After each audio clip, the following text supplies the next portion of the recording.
Good morning, everyone, and welcome to Webinar Wednesdays with SMP. We are glad to have you all with us this morning. My name is Sunny Lawless, and I am the volunteer coordinator for our SMP programs. I'm going to be your host for this morning, and presenting today will be Danielle Guillory and Gayla Yoakum, who are both community outreach specialists for our program. Today, for the January installment of Webinar Wednesdays with SMP, you are going to get to know your SMP. During the presentation, you are welcome to type in any questions that you might have into the chat, but we're going to hold those until the end of the presentation when we open things up for Q&A. Before we get started, I do have to let you know that this project was supported by a grant from the U.S. Administration for Community Living. Grantees undertaking projects under government sponsorship are encouraged to express freely their findings and conclusions. Points of view or opinions do not therefore necessarily represent official administration for community living policy. So before I turn things over to Danielle and Gayla, we wanted to do just a quick poll with you. So our polling question for today is, have you ever attended an SMP presentation?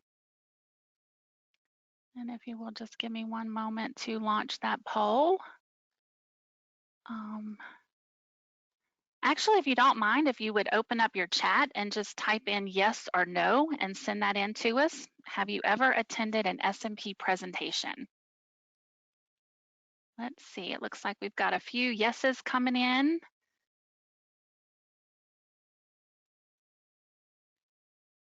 Good, good. It looks like several of you have heard a presentation by SMP before. So good. So you might learn something new today, and we hope you do.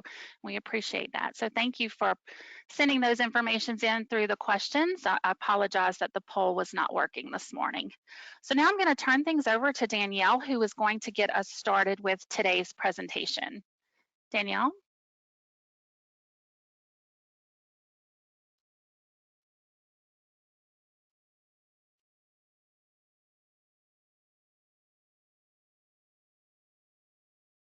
Danielle, we can't hear you. Are you maybe on mute? I was. Darn. There Sorry you about that. go. That's okay. So let's talk about who Senior Medicare Patrol is.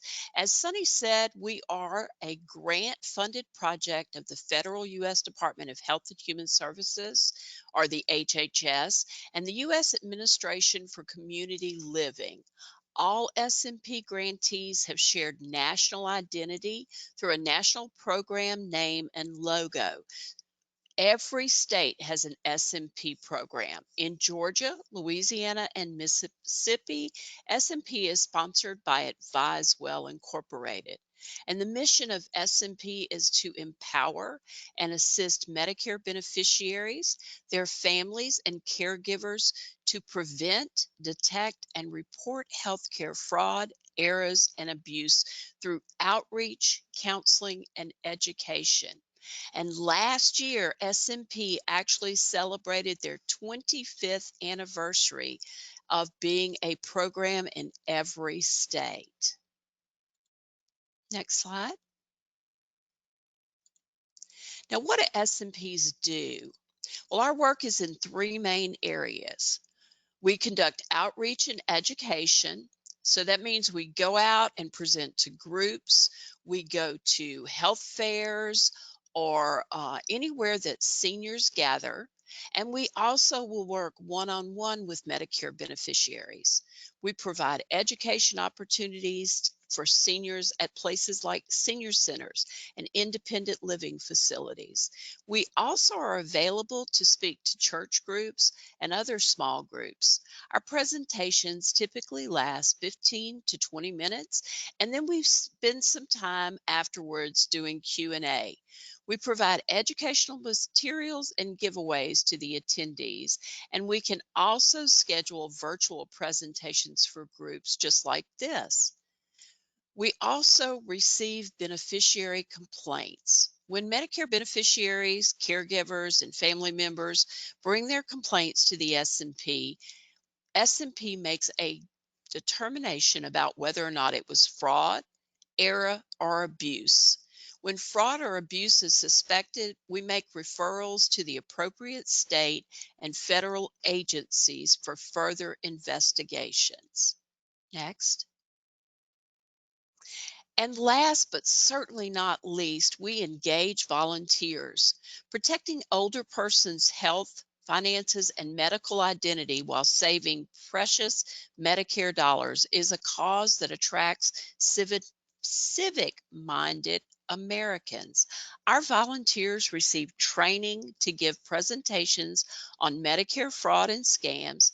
They can attend community events to help spread awareness of the SMP program, and they also participate in monthly webinars and other activities. Next. Now we're going to take just a moment to introduce you to our community outreach specialists in each state. These are our boots on the ground, networking, giving presentations, and attending community events to spread awareness for the SMP program. In our Georgia community, our outreach specialists are Nathan Coughlin, Shamori Lewis, Jose Pinto, and the one you'll listen to next, Gayla Yoakum. Next. Louisiana, we have Brenda Valera and Yolanda Moody. And here in Mississippi, you've got me, Danielle Guillory, and Raven Lovett. Of course, our programs would not be successful without the dedication of our supportive volunteers. The SMP program model is one of prevention. SMPs educate Medicare beneficiaries to scrutinize their medical statements and bills and subsequently reduce fraud and errors. Though beneficiaries have several avenues they can take to report fraud, such as the Office of the Inspector General, or OIG, their hotline, or a 1-800-MEDICARE, some beneficiaries choose to report fraud to the SMP. In these cases, SMPs refer the complaint to the appropriate entity. In 2021, the SMP projects had a total of 5,346 active team members who conducted 12,660 group outreach and education events, reaching over 556,000 people. In addition, the projects had 239,625 individual interactions with or on behalf of a Medicare beneficiary. The SMP projects reported $2.5 million in expected Medicare recoveries, and cost avoidance totaled $41,498,000, while savings to beneficiaries and others totaled $40,798. Next. Did you know that Medicare loses between 60 and 90 billion dollars every year due to fraud, errors, and abuse? Now that's billions with a B.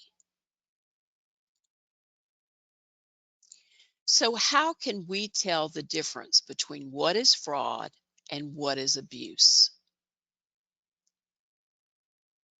The main difference between Medicare fraud and abuse is intent. Was the improper behavior intentional and conducted knowingly? Only the authorities will be able to make a final determination, not the SMPs. It is still important to know the differences in the definitions of fraud and abuse. Both terms are commonly used. The actions authorities will take depend upon whether they suspect abuse or whether they suspect fraud. Fraud assumes criminal intent. Medicare fraud is defined as knowingly and willfully executing or attempting to execute a scheme or ploy to defraud the Medicare program, or obtaining information by means of false pretenses, deception, or misrepresentation in order to receive inappropriate payment from the Medicare program. The Centers for Medicare and Medicaid Services further define fraud as the intentional deception or misrepresentation that the individual knows to be false or does not believe to be true, and that it is made knowing that the deception should result in some unauthorized benefit to himself or herself or some other person. Next. So, what is abuse? Abuse involves payment for items or services when there is no legal entitlement to that payment and the provider has not knowingly or intentionally misrepresented the facts to obtain payment. Medicare abuse is further defined as incidents or practices by providers that are inconsistent with accepted sound medical business or fiscal practices. These practices may directly or indirectly result in unnecessary costs to the program, improper payment, or payment for services that fail to meet professionally recognized standards of care or that are medically unnecessary. CMS includes this definition, billing Medicare for services that are not covered or not correctly coded. Next.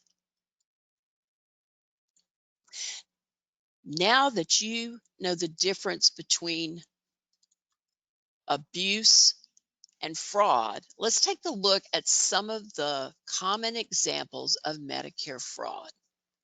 Billing for services or supplies that were not provided, providing unsolicited supplies to beneficiaries, misrepresenting a diagnosis, a beneficiary's identity, the services provided, or any other facts to justify payment, or prescribing or providing excessive or unnecessary tests and services. Next. A few more examples include offering or receiving kickbacks in exchange for using your Medicare number, or requesting Medicare numbers at an educational presentation or in an unsolicited phone call. Next. How could all of this affect Medicare beneficiaries? Medical identity theft occurs when a beneficiary's Medicare number is misused either by a provider, a supplier, or someone posing as the real beneficiary in order to receive medical care. Such Medicare numbers are considered compromised. A beneficiary whose number is compromised may be affected forever by the false claims against his or her Medicare number. The health impact is receiving health care from a fraudulent provider that can mean the quality of the care is poor, the intervention is not medically necessary, or worse, the intervention is actually harmful.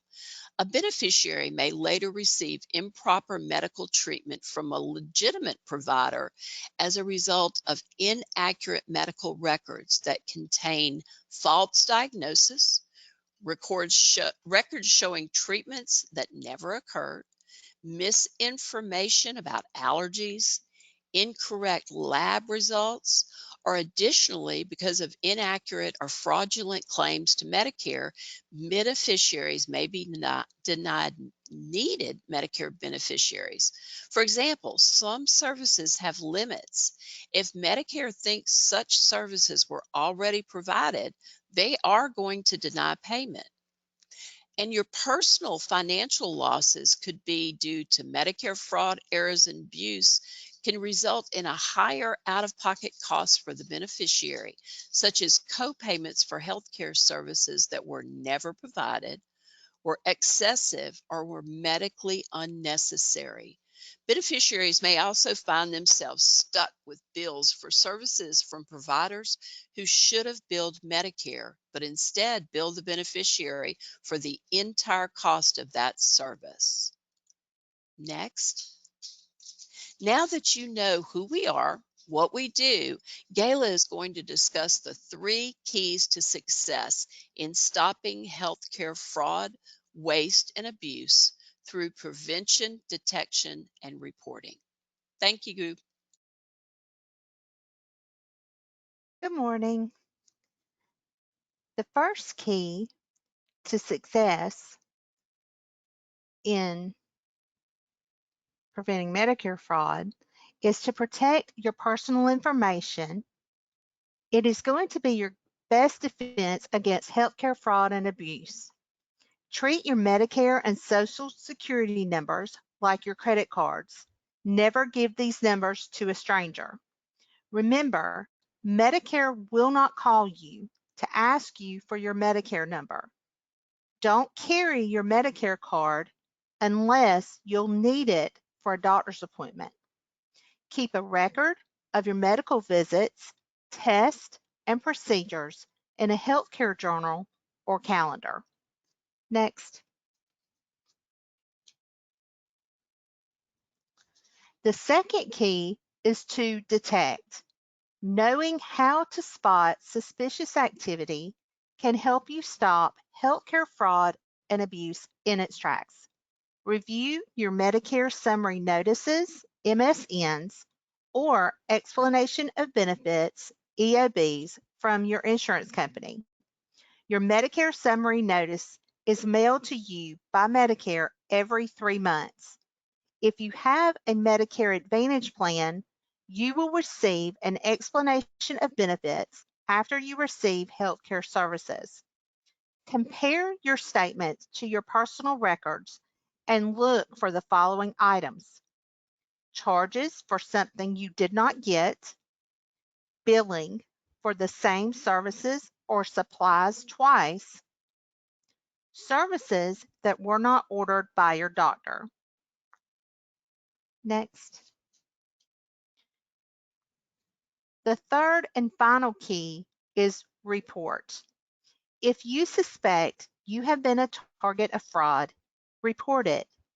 This will help you and others at risk for healthcare scams. Here are some steps to report suspicious behavior. If you receive a suspicious call, do not give out any personal information. Report the call immediately to SMP. If you have questions about your Medicare statements, call your healthcare provider or plan. If you are not comfortable calling your provider or you are not satisfied with their response, call SMP.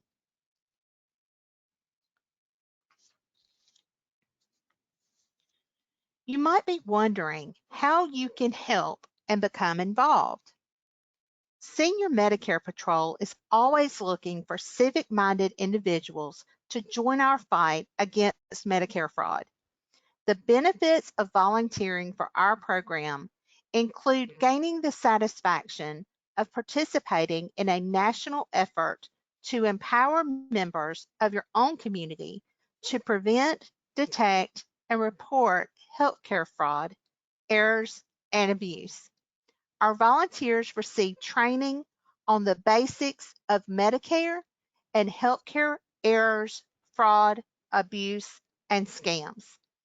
In addition to giving presentations and attending community events, our volunteers participate in bi-monthly webinars and various training opportunities throughout the year. We also host a volunteer appreciation event in April for National Volunteer Week. Volunteering for the SMP program is extremely flexible and is done on an as-needed basis. Volunteers are offered opportunities and have the option to decline if they are not available. They determine how often they would like to participate. Also, we want to mention that this is a great volunteering opportunity for couples. In the past, we have had couples team up to volunteer, give presentations, and attend community events.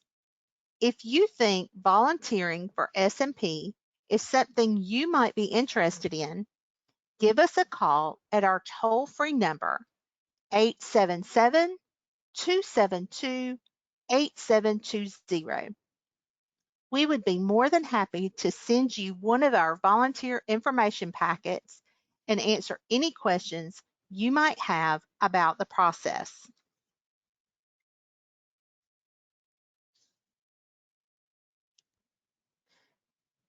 As mentioned in the previous slides, we have a toll-free number at 877-272-8720.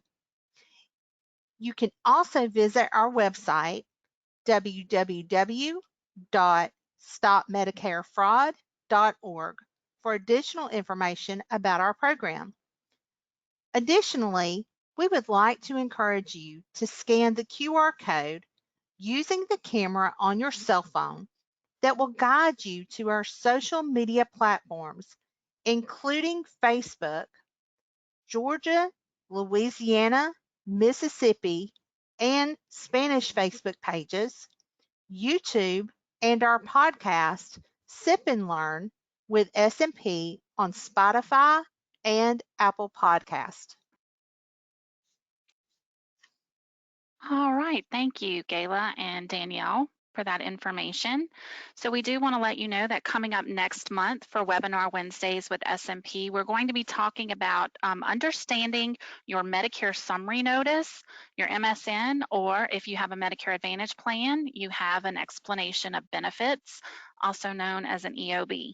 So that's going to be on Wednesday, February 22nd at 10:30 Central Time. So just be on the lookout for an invitation to register for that coming soon.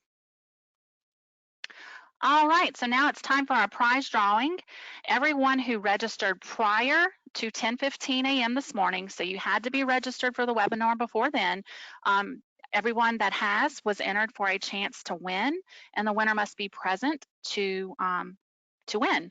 So what we're giving away today is your choice of a $25 Walmart or Amazon gift card. So let me pull up the wheel. There we go. And let's see, we've got the attendees list here so I can see who is online with us. All right, let's go ahead and give the wheel a spin.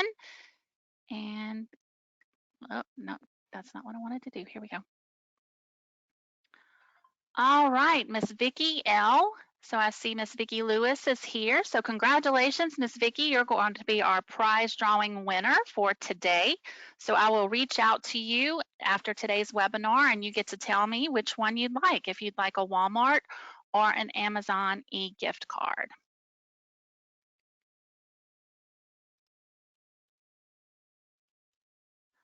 All right, so before we wrap up today's presentation, we do want to open it up to questions. If you have a question in regards to the material that we presented today, please raise your hand and I will unmute your line and you can ask your question.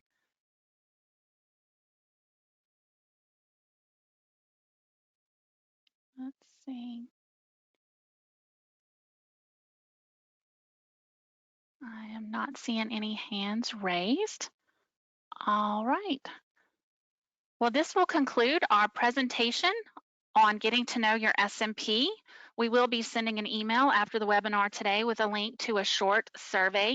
We would appreciate it if you would complete the survey just to let ACL know how we did today. I also included it in the chat earlier in case you wanted to complete that now. We do appreciate you all joining. Thank you, Gayla and Danielle, for the information presented today. And we hope you all have a great day and we will see you again soon.